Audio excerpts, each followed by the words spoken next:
The aftermath, Liam Smith, Eubanks Jr. Like to point out three things. Number one, the emaciated state Eubanks was in a week before the Ben fight that never took place. Does he recover from that? I'm not a doctor. I thought it would have effect on him down the line. Number two, the weigh-in for the fight, 159. Still looks too light, doesn't look right. Number three, Roy Jones Jr. So Roy Jones Jr., Captain Hook, even if he doesn't teach you this, if you're his student, pupil, you're going to do it anyway. You're so enamored with Roy Jones Jr. So Roy sets traps. The snake charmer, the cobra snake. The cobra's focusing on this hand. Boom! You grab him around the neck with this hand. I made it a purpose 3 weeks ago to show Eubanks Jr. in action in about 2017 against Arthur Abraham, who's fronted up just like Smith was. Eubanks did a great job with his style. He was aggressive, backed him up.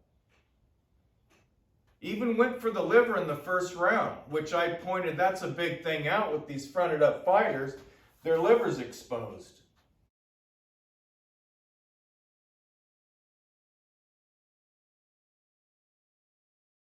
So he does this in the first round in 2017, aggressive, backing second round, backing his opponent up, doing his thing. Look at Abraham, the way he's walking forward. He'll target the right hand. He'll try and get up close to Eubank and target that right hand. But it's a great start. Big shot from Eubank. Good left hand to the body, showing his variety, Chris Eubank Jr. And really looking to put his punches together, and Abraham backs off. He tried to keep Eubank away from him with a potent, stiff left jab.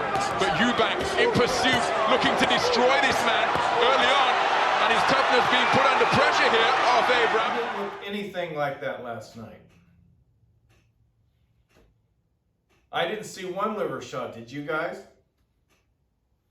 I go, okay, the first round, he's not going to show his cards, and he's going to go for it on that. No.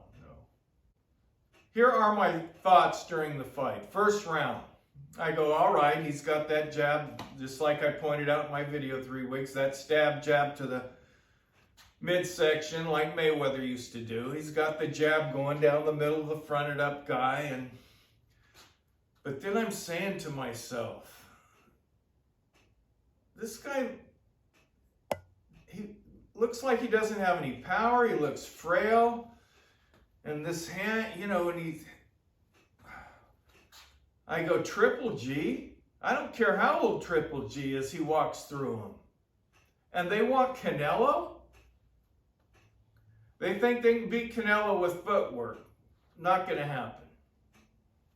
So that's what I'm thinking the first round when I'm watching this. And the second round, I gave the first 3 rounds to Eubanks Jr.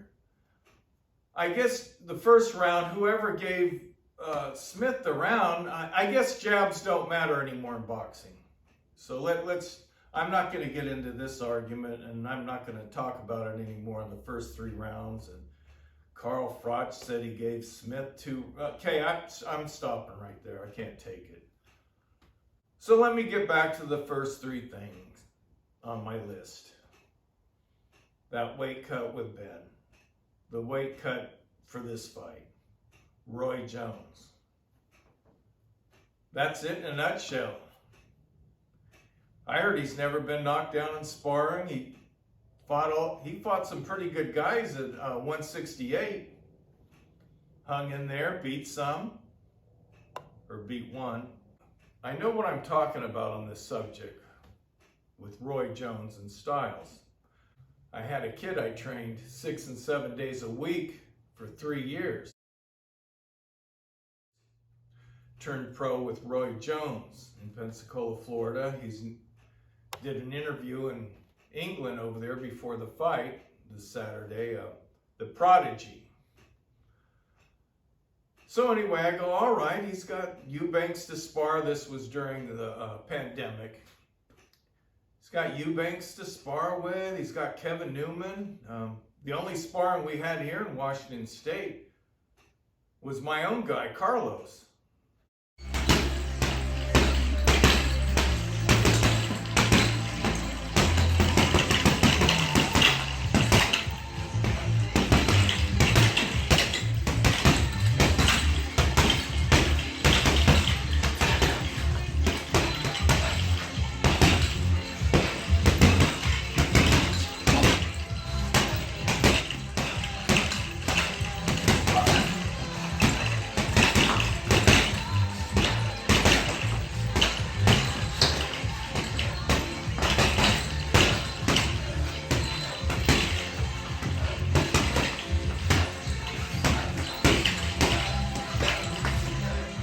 We didn't have Carlos.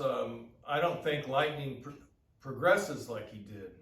So Lightning's going to have his first fight in Mexico. First pro fight. So I stream it or whatever. And I'm expecting some good things. He's full on Roy Jones. And he had told me when he first went down there, Roy Jones told him, you can't be my style. You don't have my DNA. And this is what I'm getting at. Even though if Roy wouldn't teach it, the kid's so enamored with Roy Jones, he is Roy Jones now. Talks like him, mannerisms are like him. But going back to that fight in Mexico, it was a 4-round decision. He won. And man, I was shocked because this kid wants it bad. Great kid. I go, he's not going to make it with that style. I saw it right away. I go, and I'm not going to get into it anymore and for his opponents coming up or whatever. But I go, he's just not going to make it with that style. And I told him, I hope you prove me wrong for the first time. I hope you prove me wrong, because I know how bad he wants it. So anyway, I have no clue what Eubanks Jr. is going to do in the future. Didn't Smith say our rematch clause calls for a weight of 157 or whatever it was, lower, 150? It's crazy. That's not going to happen. I swear Chris Eubanks Jr.'s dad needs to take over right now. He needs to have some people telling him this isn't going to work. He shouldn't have, his dad said he should have never did that weight cut for Ben. And what a disaster that would have been. If in fact Ben was juiced up, you know, they're going to come out where he's innocent, I guess.